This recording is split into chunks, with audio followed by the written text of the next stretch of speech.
Now we will begin our journey into the digestive system in Minecraft. When food enters Steve's mouth, his teeth mechanically break apart his food. Not only that, his salivary glands will also produce saliva, which will actually chemically break down his food as well. Fun fact, saliva contains the enzyme amylase, which breaks down food in your mouth.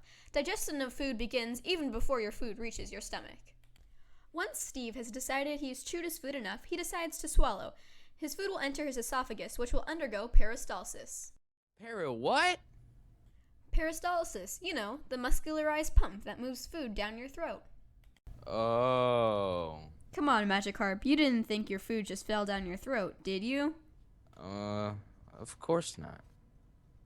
Now we'll pass through the cardiac sphincter and into the stomach. Wait, I thought we were in the stomach, not the heart. Okay, Justin, obviously you're an amateur. The cardiac sphincter is located right in between the esophagus and the stomach. You see, the cardiac sphincter allows food to pass into the stomach when it's relaxed. When it contracts, food can't enter your stomach.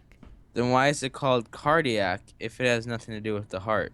Good question. It's called cardiac because if your cardiac sphincter is weak, you can develop gastrophageal reflux disease, which causes heartburn.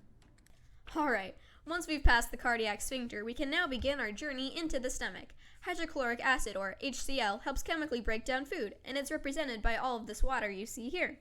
HCl is so strong that it can eat away at your entire stomach.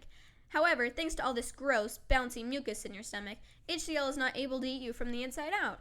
The stomach not only breaks down food from acid, but from mechanically churning your food as well. Neat. Yeah, it is. Now we can pass through the pyloric sphincter into the small intestine, which, despite its name, is very, very long. Why do they call it the small intestine?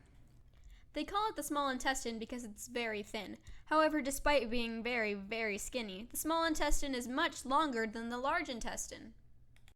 Fun fact, did you know the small intestine is responsible for the most absorption of food in your entire body? Well, where to next? Well, once we leave the small intestine, we can now enter the large intestine, or the colon. Most of the nutrients have already been absorbed from the small intestine, so the colon only really absorbs leftover nutrients and water. Food also begins to turn into feces in the large intestine, like you see here. What next? Well, the show is pretty much over from here, because what was once food is now feces, and it will now leave your rectum, hopefully into a toilet. That was great. Now I know how food is digested, and it only took us 8 hours to build. I think we deserve an A+++ on this project, don't you?